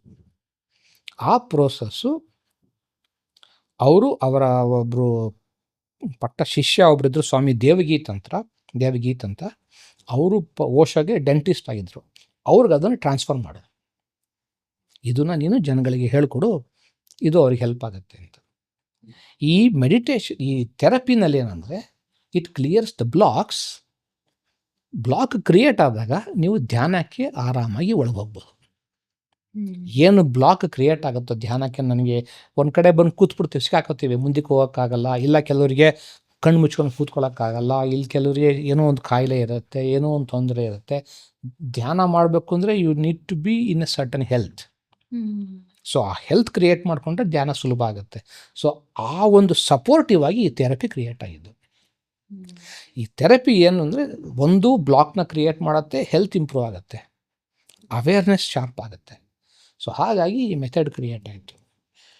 ಪಾಸ್ಟ್ ಲೈಫ್ ಮಾತ್ರ ಅವ್ರು ಕ್ರಿಯೇಟ್ ಮಾಡಲಿಲ್ಲ, ಒಂದು ಹೋಲ್ ಪ್ರೋಸೆಸ್ನೇ ಕ್ರಿಯೇಟ್ ಮಾಡಿದ್ರು. ಅದು ಹೇಗೆ ಅಂದರೆ, ನಮಗೆ ಸಾಮಾನ್ಯ ಪ್ರಾಬ್ಲಮ್ಸ್ ಬರೋದು 3 ಜಾಗದಿಂದ. ಒಂದು ಪಾಸ್ಟ್ ಲೈಫ್, ಇನ್ನೊಂದು ತಾಯಿ ಗರ್ಭದಲ್ಲಿದ್ದಾಗ, ಏನು 9 ತಿಂಗಳು ಭ್ರೂಣಾವಸ್ಥೆಯಲ್ಲಿ ಇರ್ತೀವೋ ಆ ಟೈಮಲ್ಲಿ ತಾಯಿ ಯಾವ ಭಾವನೆಗಳು ಏನೇನು ಒಳಗಾಗುತ್ತೋ ಅದೆಲ್ಲ ಭ್ರೂಣಕ್ಕೆ ಎಫೆಕ್ಟ್ ಆಗ್ತಾ ಹೋಗುತ್ತೆ. ಅದು ಮಕ್ಕಳ ಮೇಲೆ, ಹುಟ್ಟಿದ ಮೇಲೆ ಬರುತ್ತೆ. 2ನೇದು ಅಲ್ಲಿಂದ ಬರುತ್ತೆ. 3ನೇದು ಹುಟ್ಟಿದ ಕ್ಷಣದಿಂದ ಮೊದಲು 3 ವರ್ಷ ಏನೇನು ಪ್ರಾಬ್ಲಮ್ ಆಗಿರುತ್ತೋ ಲೈಫಲ್ಲಿ ಎಲ್ಲ ಸೇರ್ಕೊಳ್ಳುತ್ತೆ. ಆಮೇಲೆ ಹೊಸದೇನೂ ಆಗೋದಿಲ್ಲ. 3ನೇ ವಯಸ್ಸಿನ ಮೇಲೆ ಎಲ್ಲ ರಿಪೀಟ್ ಆಗುತ್ತೆ ಹೊರತು ಅದು ಫಾರ್ಮ್ ಚೇಂಜ್ ಆಗುತ್ತೆ, ಬಟ್ ಬೀಜ ಅದೇ ಇದು ಕ್ರಿಯೇಟ್ ಆಗಿ ರಿಪೀಟ್ ಆಗ್ತಾ ಹೋಗುತ್ತೆ. ಸೊ ಈ 3 ಜಾಗದಿಂದ ನಮಗೆ ಹ್ಯೂಮನ್ ಪ್ರಾಬ್ಲಮ್ ಶುರು ಆಗುತ್ತೆ. ಈ 3ನ್ನು ಸಾಲ್ವ್ ಮಾಡ್ಕೊಳ್ಳೋಕ್ಕೆ ಕ್ರಿಯೇಟ್ ಮಾಡಿ ಥೆರಪಿ ಇದು. ಪಾಸ್ಟ್ ಲೈಫ್ ಅನ್ನೋದು ಏನಪ್ಪ ಅಂದರೆ ಒಂಥರ ಐ ಕ್ಯಾಚಿಂಗ್, ಅದು ಎಲ್ರಿಗೂ ಅಟ್ರಾಕ್ಟಿವ್ ಆಗಿರೋದ್ರಿಂದ, ಜೊತೆಗೆ ಸುಮಾರು ಟೆಲಿವಿಷನ್ ಚಾನಲ್ಗಳಲ್ಲೆಲ್ಲ ಅದನ್ನು ಪ್ರಮೋಟ್ ಮಾಡಿ ದೊಡ್ಡದು ಮಾಡಿರೋದ್ರಿಂದ ಎಲ್ಲರೂ ಅದನ್ನು ಕೇಳ್ತಾರೆ ಪಾಸ್ಟ್ ಲೈಫ್ ಅಂತಲೇ. ಬಟ್ ನಮ್ಮ ಹಿಂದಿನದು ಏನೇನು ಗಾಯಗಳಿದೆಯೋ ಅದನ್ನು ವಾಸಿ ಮಾಡೋದೇ ಈ ಥೆರಪಿ ಉದ್ದೇಶ. ಸೊ ಹಾಗಾಗಿ ಇದು ಅಲ್ಲಿಂದ ಸೃಷ್ಟಿ ಆಯ್ತಿದ್ದು. ಅದು ನಮಗೆ ನಮ್ಮ ಮುಂದಿನ ಜರ್ನಿನ ಸ್ಮೂತಾಗಿ ಟ್ರಾವೆಲ್ ಮಾಡೋದಕ್ಕೆ, ಹೆಲ್ಪ್ ಮಾಡೋದಕ್ಕೆ ಇದು ಸಹಾಯ ಆಗುತ್ತೆ. ಸೊ ಆ ರೀತಿ ಇದು ಅವಶ್ಯಕತೆ ಬರುತ್ತೆ. ಸೊ ಸರ್, ನಾನು ಓದಿದ್ದು ಹೋಮಿಯೋಪತಿ. ಈವನ್ ಇನ್ ಹೋಮಿಯೋಪತಿ ಯಾವ್ದಾದ್ರು ಮಗು ಕಂಜನೈಟಲ್ ಡಿಸಾರ್ಡರ್ಸ್ ಇಂದ ಹುಟ್ಟಿದ್ರೆ we always take mother's pregnancy history. Yes, so ಅಲ್ಲೂ ಕೂಡ ಹಾಗೆ ಇದೆ. First trimester it's just the mind, right? So depending on the symptoms, ಇವಾಗ ಫಿಸಿಕಲ್ ಅನಾಮಲೀಸ್ ಏನಾದ್ರು ಇದ್ರೆ, ಕ್ಲೆಫ್ಟ್ ಲಿಪ್, ಕ್ಲೆಫ್ಟ್ ಪ್ಯಾಲೆಟ್ ಏನಾದ್ರು ಇದ್ರೆ, so it is in the second half of the trimester or the third part. So similarly we also take the case and treat them accordingly only, Yes. because it's that impression that is Yes. left on the child. Exactly. ಅನ್ನೋ ಥರಾನೇ. Exactly. It's just so deep and so beautiful ಅಲ್ವಾ sir ಇದು ನೋಡೋದು? Same thing ಆಯುರ್ವೇದದಲ್ಲಿ ಹೇಳ್ತಾರೆ ಕೂಡ. ಅವರು ಕೂಡ ಅದನ್ನೇ ಹೇಳೋದು. ನಾವೇನು ಮಾಡ್ಬಿಟ್ಟಿದ್ದೀವಿ ಅಂದರೆ ನಮಗೆ ಅರ್ಜೆಂಟ್, ನಮಗೆ ಮುಗ್ದೋಗ್ಬಿಡ್ಬೇಕು ಹೀಗೆಲ್ಲ. ಸೊ ಹಾಗಾಗಿ ನಾವು ಯಾವುದನ್ನು ಹಿಂದೊಂದನ್ನು ನೋಡೋಕ್ಕೆ ಹೋಗೋದಿಲ್ಲ. ಹೋಮಿಯೋಪತಿನಲ್ಲಿ ಸಂಪೂರ್ಣ ಹಿಸ್ಟ್ರಿ ಸ್ಟಡಿ ಮಾಡ್ತಾರೆ. ಸುಮ್ಮನೆ ನೀವು ನಂಗೆ ತಲೆನೋವು ಅಂದರೆ ತಲೆನೋವು ಮಾತ್ರೆ ಕೊಡೋಲ್ಲ ಅವರು. ಏನು ತಿಂದ್ರಿ, ಯಾಕೆ ತಿಂದ್ರಿ, ಎಲ್ಲಿಂದ ತಿಂದ್ರಿ, ಏನು ನಿಮ್ಮ ಚೈಲ್ಡ್ಹುಡ್ಡು, ನಿಮ್ಮ ಅಪ್ಪ ನಿಮ್ಮ ಅಮ್ಮ, ಪೂರ್ತಿ ಇಷ್ಟು ಸ್ಟಡಿ ಮಾಡ್ತಾರೆ. ಕೆಲವು ಸಲ ಹೋಮಿಯೋಪತಿ ಡಾಕ್ಟರ್ ಹತ್ರ ಯಾರು ಹೋಗಲ್ಲ ಅಂದರೆ ಈ ಒಂದು ಇದಕ್ಕೋಸ್ಕರನೇ. ನನ್ನ ಜಾತಕ ತೆಗೆದು ಕೂತ್ಕೋತಾರೆ, ನಂಗೆ ಬೇಕಿಲ್ಲ ಅಂತ ಅವ್ರನ್ನ ಕೀಳಾಗಿ ನೋಡ್ಬಿಟ್ಟು ಬೇರೆ ಕಡೆ ಹೋಗಿ ಆಸ್ಪಿರಿನ್ ತೊಗೊಂಡ್ಬಿಡ್ತೀವಿ. ಸೊ ಮಾಡೋ ತಪ್ಪು ಅದೇ. ನಾವು ಪ್ರತಿಯೊಂದನ್ನು ಆಳವಾಗಿ ನೋಡ್ತಾ ಹೋದರೆ ಎಲ್ಲ ಏನ್ಷಿಯಂಟ್ ಮೆಥಡ್ಸ್ ಎಲ್ಲ ಬ್ಯೂಟಿಫುಲ್. ಯಾಕೆಂದರೆ ಅವರಿಗೆ ತಾಳ್ಮೆಯಿಂದ ನೋಡೋದಕ್ಕೆ ಒಂದು ಯೋಗ್ಯತೆ ಇತ್ತು. ನಮ್ಗೆ ಅದು ಕಳ್ಕೊಂಬಿಟ್ಟಿದ್ದೀವಿ ಯೋಗ್ಯತೆ, ತಾಳ್ಮೆನೇ ಇಲ್ಲ ನಮ್ಗೆ ಯಾರಿಗೂ. ಸೊ ಹಂಗಾಗಿ ನಾವು ಅರ್ಜೆಂಟಲ್ಲಿ ಹೋಗ್ಬೇಕಾದ್ರೆ ನಮ್ಮ ಕೈಗೆ ಸಿಗಲ್ಲ. ಪ್ರತಿಯೊಂದು ಮೆಥಡಲ್ಲೂ ಇದೆ ಅದು. ಯಾವಾಗಲೂ ಡೀಪಲ್ಲಿ ಹೋಗಲೇಬೇಕು ನಾವು, ಪೂರ್ತಿ ಬೇರೆ ಸಮೇತ ವಾಸಿ ಮಾಡಬೇಕು ಅಂದರೆ. ಇವತ್ತು ಸಂಜೆ ತನಕ ನಾನು ಮ್ಯಾನೇಜ್ ಮಾಡಿದ್ರೆ ಸಾಕು, ಆಮೇಲೆ ಏನೋ ಮಾಡ್ಕೋತೀನಿ ಅನ್ನೋದಾದರೆ ಓಕೆ. ಸರ್, ನೀವು ನೋಡಿರೋ ಕೇಸಸಲ್ಲಿ was there something that really shocked you or ತುಂಬ ಸರ್ಪ್ರೈಸಿಂಗ್ ಆಗಿರೋ ಥರ ಯಾವುದಾದ್ರೂ ಕೇಸಸ್ ಇದ್ರೆ ಶೇರ್ ಮಾಡ್ತಿರೋ? Wow, so there are so many. One of the most confusing case ನನಗೆ ಕನ್ಫ್ಯೂಷನ್ ಆಗಿದ್ದು ಅಂದರೆ, ಒಬ್ಬಳು ರಷ್ಯನ್ ಲೇಡಿ ಬಂದಿದ್ಲು. ಅದನ್ನು ಎಕ್ಸ್ಪ್ಲೇನ್ ಮಾಡೋದು ಕಷ್ಟ ನನಗೆ. She was working when the Soviet Union was at the peak. ಅಲ್ಲಿ she had been an experiment for the KGB. ಅವ್ರೇನು ಮಾಡಿದ್ದಾರೆ ಅಂದರೆ, they have hypnotised her and given some suggestions and she has to work according to that, and she was working. In the process she has been killed. ಆ ಸ್ಟೇಟಲ್ಲಿ ಸತ್ತೋಗಿರೋದ್ರಿಂದ ಆ ಒಂದು ಹಿಪ್ನೋಟಿಕ್ state ಇನ್ನೂ ಉಳ್ಕೊಂಡಿದೆ ಈ ಜನ್ಮದಲ್ಲೂ ಕೂಡ ಅವಳಿಗೆ. ಸೊ ಆ ಒಂದು ಹಿಪ್ನೋಟಿಕ್ ಸ್ಟೇಟ್ ಇನ್ನೂ ಇರೋದ್ರಿಂದ ಅವಳು ಯಾಕೆ ಮಾಡ್ತಾಳೆ ಈ ಕೆಲಸನ ಅಂತ ಅವಳಿಗೆ ಗೊತ್ತಾಗ್ತಾ ಇಲ್ಲ, ಮಾಡ್ತಾಳೆ. ಯಾರೇ ಸ್ನೇಹಿತರು ಬಂದರೂ ಅವ್ರನ್ನ ಡೌಟ್ ಮಾಡೋದು, ಅವ್ರಿಗೆ ಹಿಂದ್ಗಡೆಯಿಂದ ಹೋಗಿ ಅವ್ರ ಬಗ್ಗೆ ಸರ್ಚ್ ಮಾಡೋದು, ಫಾಲೋ ಮಾಡೋದು, ಟಾರ್ಮೆಂಟ್ ಮಾಡೋದು, ಅವ್ರ ಟ್ರಬಲ್ ಕ್ರಿಯೇಟ್ ಮಾಡೋದು ಅವ್ರಿಗೆ. ಇದು ಅವಳು ಗಂಡನಿಗೂ ಮಾಡ್ಯಾಳೆ, ಅವನ ಸ್ವಂತ ಮಗನಿಗೂ ಮಾಡಿದ್ದಾಳೆ, ಸ್ನೇಹಿತರು ಎಲ್ರಿಗೂ ಮಾಡಿದ್ದಾಳೆ. ಬಟ್ ಅವಳ ಕೈಲಿ ಕಂಟ್ರೋಲ್ ಮಾಡೋಕ್ಕಾಗ್ತಾ ಇಲ್ಲ. ಅಷ್ಟು ಟೈಟಾಗಿ ಕೂತ್ಕೊಂಡ್ರೆ ಸಿವಿಯರ್ ಮೈಗ್ರೇನ್ ಬರುತ್ತೆ. ಸೊ ನನಗೂ ಶುರುವಿನಲ್ಲಿ ಅವಳು ಹೇಳ್ತಾ ಹೋದಾಗ ನನಗೂ ಇದು ಅರ್ಥವೇ ಆಗಲಿಲ್ಲ. ಆಮೇಲೆ ಎಲ್ಲೋ ಒಂದು ಸೂಚನೆ ಸಿಕ್ತು, ಓಕೆ ನೋಡೋಣ ಅಂತೇಳಿ ಶುರು ಮಾಡಿದೆ. ವರ್ಕ್ ಮಾಡ್ತಾ ಮಾಡ್ತಾ ಮಾಡ್ತಾ ಹೋದರೆ I went to the exact moment of the hypnosis. ಅವಳದ ಪ್ರೀವಿಯಸ್ ಲೈಫ್ ಟೈಮಲ್ಲಿ ಯಾವಾಗಲೂ ಆ KGBನಲ್ಲಿ experimentation, they were giving her suggestions. ಆ ಮೊಮೆಂಟ್ ಹೋಗಿ I made her become aware of that suggestion. ಅವಳ ಸಜೆಷನ್ಗೆ ಅವಳಿಗೆ ಅವೇರ್ ಆಗ್ತಿದ್ದಂಗೆ ಆ ಏನು ಗ್ರಿಪ್ ಇತ್ತು ಆ ಹಿಪ್ನೋಸಿಸ್ಟು ರಿಲ್ಯಾಕ್ಸ್ ಆಯಿತು. ಆ ರಿಲ್ಯಾಕ್ಸ್ ಆಗ್ತಿದ್ದಂಗೆ her whole body suddenly changed. ಹಿಂಗಿದ್ದಿದ್ದು ಬಾಡಿ ಹಿಂಗಾಯಿತು. ಅವಳಿಗೆ ಒಂಥರ ಸರ್ಪ್ರೈಸ್ ಆಯಿತು. ಅದನ್ನು ಯಾವ ಒಂದು ನಾರ್ಮಲ್ ಪ್ರೋಸೆಸ್ಸಲ್ಲಿ ಅದನ್ನು ವೈಂಡ್ ಅಪ್ ಮಾಡಿ ಎಲ್ಲ ಮುಗಿಸಿದ್ವಿ. ಅವಳು ಥ್ಯಾಂಕ್ ಯು ವೆರಿ ಮಚ್ ಹಂಗೆ ಹಿಂಗೆ ಅಂತ ಸಂತೋಷ ಪಟ್ಲು, ಓಟೋದ್ಲು. ನಾನು ಮುಗಿದಾಯಿತು.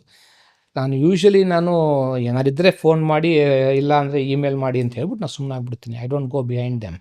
ಯಾಕಂದರೆ ಎಲ್ರಿಗೂ ಅದು ಯಾಕೆ ಒಂದು ತಲೆ ತಿಂತಾನೆ ಅನ್ನೋದಿರುತ್ತೆ ಕೆಲವರಿಗೆ. ಅದಕ್ಕೋಸ್ಕರ ಐ ಡೋಂಟ್ ಇಂಟರ್ಫಿಯರ್. ಕೆಲವರು ಮತ್ತೆ ರೀಕನೆಕ್ಟ್ ಮಾಡ್ತಾರೆ, ಇಮೇಲ್ ಮಾಡ್ತಾರೆ, ಇಲ್ಲ ಕೆಲವರು ಮತ್ತೆ ರಿಪೀಟೆಡಾಗಿ ಬರ್ತಾರೆ. So I am not going to take a call on that. So ನಿಂದು ಲೈಫ್ ಹೋಗು ಅಂತ ಕಳಿಸ್ಬಿಟ್ಟೆ. 6 months ಆದಮೇಲೆ she brought her whole family. ಅವ್ರ ಗಂಡ ಅಂತೂ ಅವ್ರಿಗೆ ಇಂಗ್ಲೀಷ್ ಬರ್ತಾ ಇರಲಿಲ್ಲ. ಅವರು ರಷ್ಯನ್ನಲ್ಲಿ ಹೇಳಿದ್ದೆ ಅವ್ರು. ಬಟ್ ಅವ್ರ ಫೇಸಲ್ಲಿ ಇದ್ದಿದ್ದು ನೋಡಿ ನನಗೆ ನನ್ನನ್ನು ಬೈತಾ ಇಲ್ಲ ಅಂದ್ಕೊಂಡೆ. He was very happy. Whole family was happy. ಯಾಕೆಂದರೆ her whole life was very difficult. This is one of the most. But ಅದನ್ನು ಹೋಗಿ ಅದನ್ನು ಬಿಡಿಸಿ ಇದು ಮಾಡೋದಕ್ಕೆ ನಾನು ಇಲ್ಲಿ ಹೇಳಿದಷ್ಟು ಸ್ಟ್ರೈಟ್ ಲೈನಲ್ಲ ಇದು. It was such A complex process.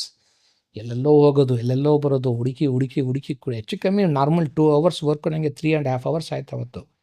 But I still remember somehow I managed to land up there in the exact moment and it cleared up. That was one of this. And then the first time I worked with an alien, ನನಗೆ ಅದು ಫ್ರೀಕ್ಔಟ್ ಆಗೋಗೆ ಅಂತ situation ಅದು. I was working with a girl. ಅದು yoga student. She was also from a western country.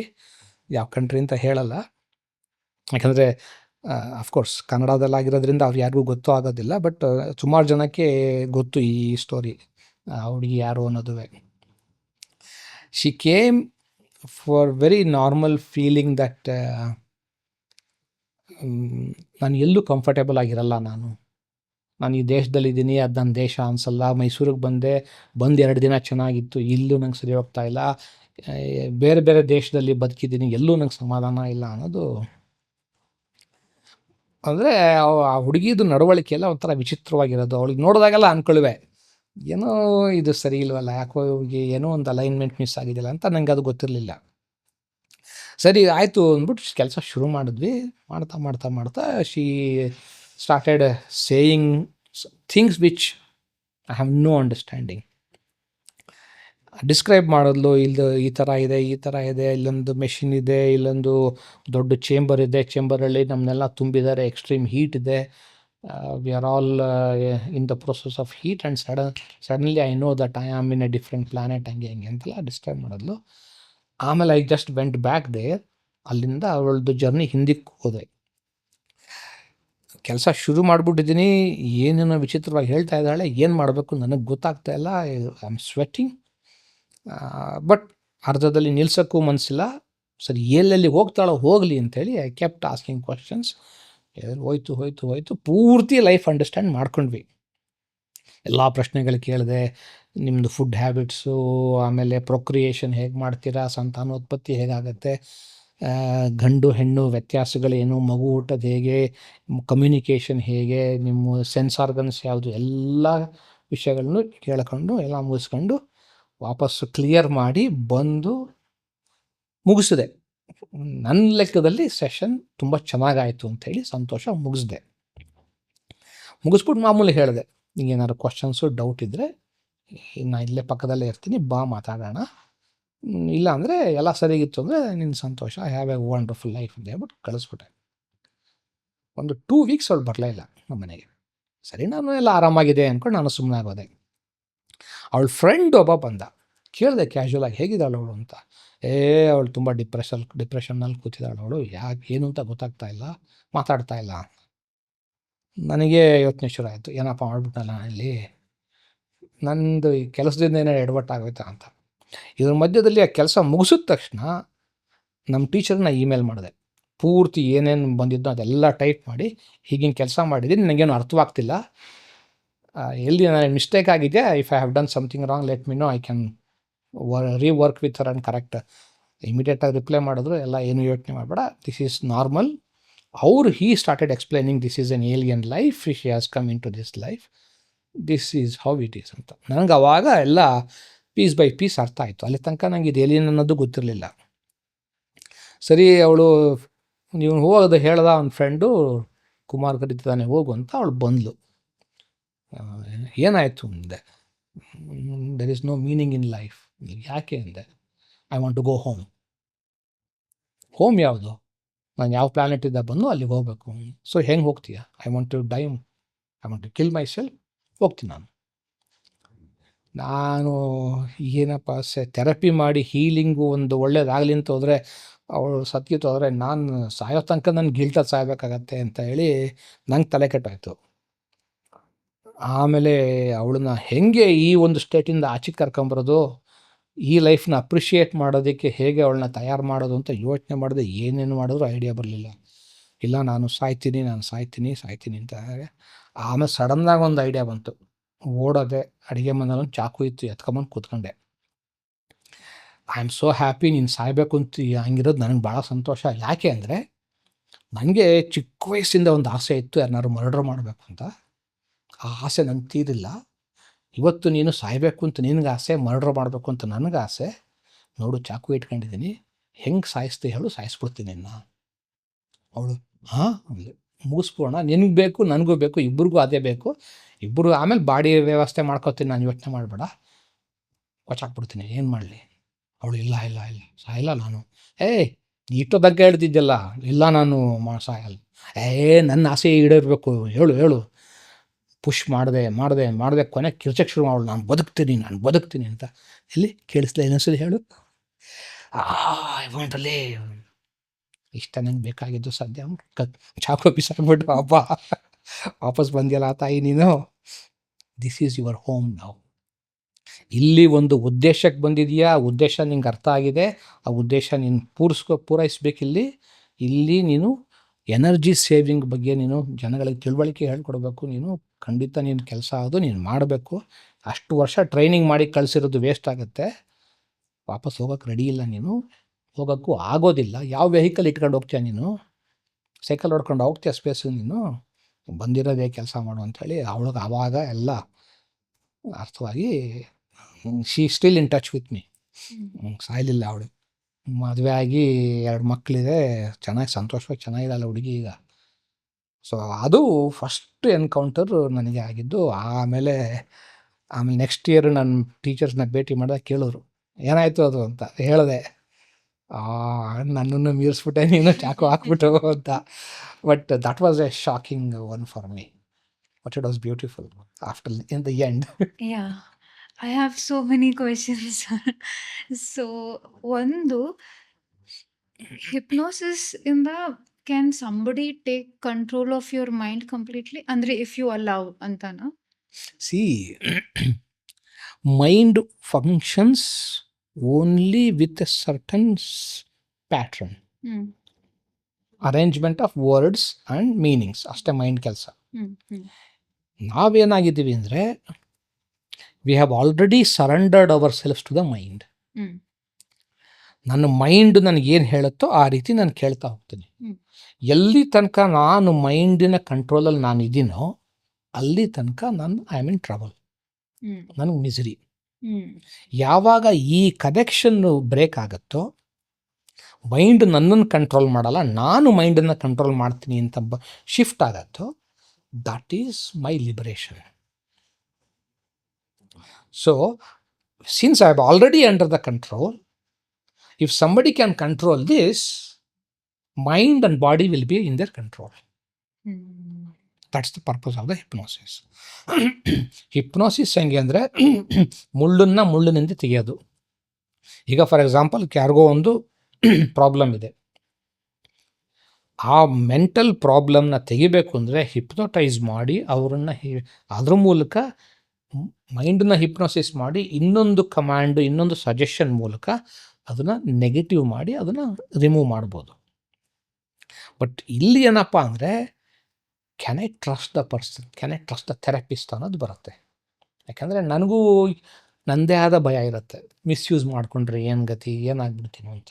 So ಅವಾಗ ಏನು ಮಾಡ್ತೀನಿ ಅಂದರೆ I have always little careful. But general ಆಗಿ it is a very helpful tool for all our problems. So if you find a genuine therapist, it's a nice experience, it's a nice process also, but you are under control. ಇಲ್ಲಿ ನಮ್ಮ ದೇಶದಲ್ಲಿ ಒಬ್ಬರು ಬಾಬಾಜಿ ಬರೋರು ಹಿಮಾಲಯದಿಂದ, ಸತ್ಪೂರ್ಣಾನಂದ, ಕುಲಾವತುತ ಸತ್ಪೂರ್ಣಾನಂದ ಅಂತ, ಅವರು ನನಗೆ ಕೆಲವು ಕಥೆಗಳು ಹೇಳೋರು. ಮೈಸೂರಿಗೆ ಬರೋರು ಅವ್ರು ಯಾವಲ್ಲೂ ಅಘೋರಿ ಅವರು ಈ ನಿಧಿ ಹೂತಾಕ್ತಾರಲ್ಲ, ಹ್ಮ್ ಅದರಲ್ಲಿ ಒಂದು ತುಂಬ ಎಕ್ಸ್ಪೆರಿಮೆಂಟ್ ಹೇಳೋರು, ಅವರು ತುಂಬ ಚೆನ್ನಾಗಿ ಹೇಳೋರು. ಈಗ ಮಹಾರಾಜರು ಅವರು ಇವರು ಎಲ್ಲ ಈ ಹೊರಗಡೆಯಿಂದ ಬಂದ್ರಲ್ಲ, ಮೊಘಲರು ಅವರೆಲ್ಲ ಬಂದಾಗ ದೇವಸ್ಥಾನಗಳನ್ನ ಲೂಟಿ ಮಾಡಿ ಒಡವೆ ಎಲ್ಲ ಎತ್ಕೊಂಡು ಹೋಗೋರು, ರಾಜ್ಯಗಳನ್ನೆಲ್ಲ ಮಾಡ್ಬೇಕಾದ್ರೆ ಅವರು ನಿಧಿ ಹೂತಾಕ್ಬಿಡೋರು. ನನ್ನ ನಂತರ ನನ್ನ ಮೊಮ್ಮಕ್ಕಳಿಗೋ ಮಕ್ಕಳಿಗೋ ಆಗಲಿ ಅಂಥೇಳಿ ಗುರುತು ಮಾಡಿ ಇಟ್ಬಿಡೋರು. ಹೂತ್ಬಿಟ್ಟು ಇಬ್ಬರು ಕಾವಲುಗಾರನ ಅದಕ್ಕೆ ಕಾವಲು ಕಾಯಕ್ಕೆ ಹೇಳೋರು.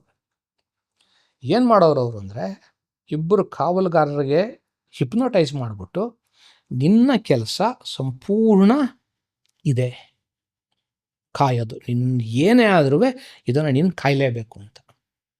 ಸೊ ಆ ಒಂದು ಸ್ಟೇಟಲ್ಲಿ ಅವರು ಬಂದಾಗ ಅವರು ಬೇರೆ ಯಾವುದೂ ಅವ್ರ ಗಮನಕ್ಕಿಲ್ಲ, ನಿಧಿ ಕಾಯೋದೊಂದೇ ಕೆಲಸ. ಆ ಹಿಪ್ನೋಸಿಸ್ ಆದಮೇಲೆ ಅವ್ರನ್ನ ಸಾಯಿಸ್ಬಿಡೋರು. ಸಾಯಿಸ್ಬಿಟ್ಟಾಗ ಅವರ ಆತ್ಮ ಕೂಡ ಆ ಹಿಪ್ನೋಸಿಸ್ ಒಳಗಾಗಿ ಅಲ್ಲಿ ಕಾಯ್ಕೊಂಡಿರುತ್ತೆ. ಯಾರೇ ಆ ನಿಧಿನ ಕಳ್ತನ ಮಾಡೋಕ್ಕೆ ಹೋದರೂ ಅಥವಾ ಅಕಸ್ಮಾತಾಗಿ ಆ ಜಾಗಕ್ಕೆ ಬಂದರೂ ಕೂಡ ಆ ಆತ್ಮಗಳು ಅವರನ್ನು ಕಾಡಿಸಿ, ಹೆದರಿಸಿ, ಓಡಿಸಿ ನಿಧಿನ ಪ್ರೊಟೆಕ್ಟ್ ಮಾಡ್ತಾರೆ. ಆ ಇನ್ಸ್ಟ್ರಕ್ಷನ್ಸ್ ಕೊಟ್ಟಿರೋರು ಇಂಥವ್ರಿಗೆ ಮಾತ್ರ ಸೇರಬೇಕು ಅದು ಅಂತ, ಅಲ್ಲಿ ತನಕ ಅವು ಕಾಯ್ಕೊಳ್ಳೋವು. ಈ ಥರದ್ದು ತುಂಬ ನಡೆಯುತ್ತೆ, ಸುಮಾರಷ್ಟಿದೆ. ನಾನು ಹಿಂದಿಂದ ಕೇಸಿಂದಾನು ತುಂಬ ಪ್ರಶ್ನೆಗಳಿದೆ, ಇಲ್ಲೂ ಇದೆ. So I just go in an order. So ಮೊದಲನೇದು the alien life that you spoke about ಅಲ್ವಾ? ಅಟ್ ವಾಟ್ ಪಾಯಿಂಟ್ ನಿಮಗೆ is it a fragment of her imagination or this happened in her past ಅನ್ನೋ ಒಂದು clarity ನಮಗೆ ಅದು ಯಾವ ಪಾಯಿಂಟಲ್ಲಿ ಸಿಕ್ತು? Because ನಾವು ಎಷ್ಟೊಂದು ಸೈಕ್ಯಾಟ್ರಿಕ್ ಕೇಸಸ್ ನೋಡ್ತೀವಿ, ಫಾರ್ ಎಕ್ಸಾಂಪಲ್ ಸ್ಕಿಜೋಫ್ರೇನಿಯಾ ಆಗಿರಲಿ ಅಥವಾ ಡೆಲ್ಯೂಷನ್ ಡಿಸಾರ್ಡರ್ಸ್ ಆಗಿರಲಿ ಅಲ್ವಾ?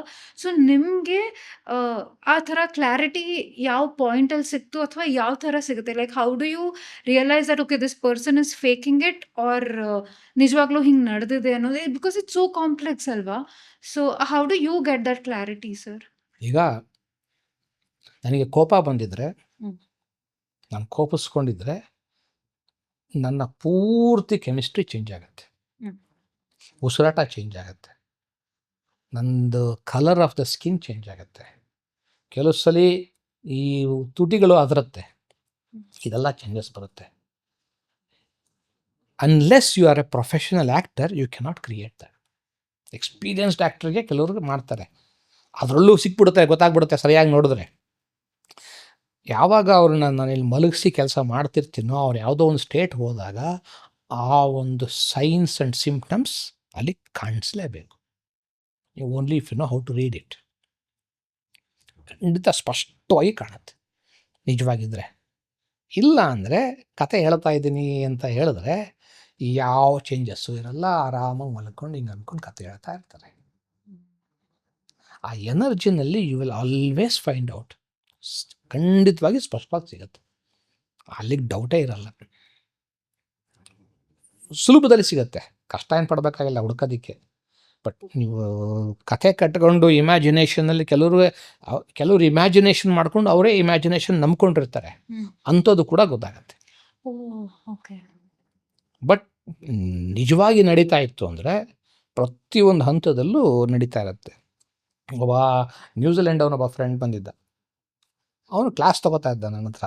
ನಾನು ಕ್ಲಾಸ್ ತೊಗೊಂಡವ್ರಿಗೆ ಪ್ರತಿಯೊಬ್ಬರಿಗೂ I give them A session 1-to-1, so that ಅವ್ರಿಗೂ ಒಂದು ಅನುಭವ ಬರುತ್ತೆ, ಬಾಕಿ ಪಾರ್ಟಿಸಿಪೆಂಟ್ಸ್ಗೂ ಹೇಗೆ ಕಂಡಕ್ಟ್ ಮಾಡಬೇಕು ಅನ್ನೋದು ಗೊತ್ತಾಗುತ್ತೆ.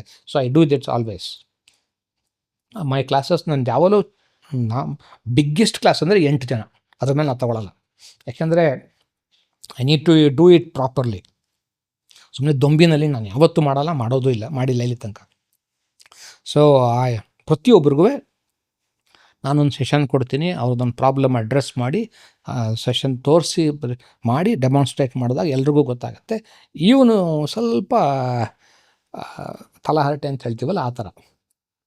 ಸೆಷನ್ನಲ್ಲಿದ್ದಾನೆ, ಹಿಂಗೆ ನಡೀತಾ ಇದೆ ಅಂತ ಹೇಳ್ತಾ ಇದ್ದಾನೆ, ಇನ್ನೊಂದು ಮೈಂಡ್ ಪ್ಯಾರಲಲ್ಲಾಗಿ ಇನ್ನೊಂದು ವರ್ಕ್ ಮಾಡ್ತಿದ್ದೆ. ನಂಗೆ ಹೇಳ್ದ, ಇದೆಲ್ಲ ನಾನು ನಂಬೋದಿಲ್ಲ ಅಂದೆ.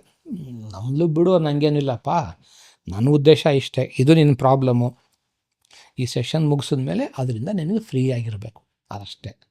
ಲೆಟ್ಸ್ ಫಿನಿಶ್ ದಿಸ್ ಅಂದೆ. ಆಯಿತು. ಒಂದು ಪಾಯಿಂಟ್ ಬಂತು, ಸಡನ್ನಾಗಿ ನನಗೆ ನೋಡ್ತಾ ಸಡನ್ನಾಗಿ ಅನ್ನಿಸ್ತು ಇಲ್ಲೇನೋ ಒಂದಿದೆ ಅಂತ. ಕರೆಕ್ಟ್ ಆ ಡೈರೆಕ್ಷನ್ ಬದಲಾಯಿಸಿ ಇನ್ನೊಂದು ಕಡೆ ಕರ್ಕೊಂಡೋದೆ. ಈ ಬಲಗಡೆ ಮೊಣಕೈ ಎಲ್ಬೋನಲ್ಲಿ ಪೇನ್ ಶುರು ಆಯಿತು ಅವನಿಗೆ. ಇದು ಪೇನ್ ಆಗ್ತಿದೆ ಅಂದ. ಇದೆಲ್ಲ ಇಮ್ಯಾಜಿನೇಷನು, ಸುಮ್ಮನಿದ್ಬಿಡು ಅಂದೆ. ಇಲ್ಲ ಸಿವಿಯರ್ ಪೇನ್ ಇದೆ ಅಂದ. ಏನಾಗಿದೆ ಅಂದರೆ ಅಲ್ಲಿ ನಂದು ಕೊಂಬೆಯಲ್ಲಿ ಮರದ ಕೊಂಬೆ ಸಿಕ್ಕಾಕೊಂಬಿಟ್ಟಿದ್ದೆ ನನ್ನ ಕೈ. ಇಲ್ಲ ಇಮ್ಯಾಜಿನೇಷನ್ ಅನ್ಕೊಬಿಟ್ಟೋಗುತ್ತೆ, ನೀನು ಹೇಳಿದ್ಯಲ್ಲ ಇವೆಲ್ಲ ಸುಳ್ಳಲ್ಲ, ಇವೆಲ್ಲ ಇಮ್ಯಾಜಿನೇಷನ್ ಅಂತ, ಬಿಡಿಸ್ಕೊಂಬಿಡು ನೀನು, ಸ್ಟಾಪ್ ಇಮ್ಯಾಜಿನಿಂಗ್ ಅಂದೆ. ಇಲ್ಲ ಆಗ್ತಾಯಿಲ್ಲ ಅಂದ. ನೀನು ನಿಜ ಅಂತ ಒಪ್ಕೊಂಡ್ರೆ ನಿನಗೆ ಆಗ್ತಿರೋದು ಸತ್ಯ ಅಂತ ಆದರೆ ಬಿಡಿಸ್ಕೊಡ್ತೀನಿ, ಇಲ್ಲ ಅಂದರೆ ನೀನೇ ಬಿಡಿಸ್ಕೊ. ಇಲ್ಲ ಐ ಡೂ ಅಗ್ರಿ, ಸುಮ್ಮನೆ ತಲಾಟೆ ಮಾಡೋಕ್ಕೆ ಹಿಂಗೆ ಹೇಳಿದೆ ನಾನು. ಇಲ್ಲ I know this is real ಅಂತ. ಆವಾಗ ಟಕ್ಕಂತ ರಿಲೀಸ್ ಆಯಿತು, ಪೇನು ಕ್ಲಿಯರ್ ಆಯಿತು, ಡಿಸ್ಕನೆಕ್ಟ್ ಮಾಡಿದ್ವಿ, ಮುಗಿಸ್ಕೊಂಡು ಬಂದ್ವಿ. ಅವನು ಹೇಳ್ದ, ಇಲ್ಲ ನಿನಗೆ ಕಾಲು ಎಳಿಬೇಕು ಅಂತ ಟ್ರೈ ಮಾಡಿದೆ, ಸಿಕ್ಕಾಕೊಂಬಿಟ್ಟೆ ನಾನೇ ಹೋಗಿ ಅಂದ. ಸೊ ಪ್ರತಿಯೊಂದು ಹಂತದಲ್ಲೂ you can recognise that. But ಎಲ್ಲೂ ಕೂಡ ಕಂಟ್ರೋಲ್ ಬಿಟ್ಟು ಹೋಗಲ್ಲ. You are always taking care of everything. ಒಂದು ಚೂರು ಈ ಬಾಡಿಗೆ ಡ್ಯಾಮೇಜ್ ಆಗಬಾರ್ದು, ಈ ಮೈಂಡ್ಗೆ ಡ್ಯಾಮೇಜ್ ಆಗಬಾರ್ದು. Will take care of that. ಆ ಥರ ಮಾಡ್ಬೋದು.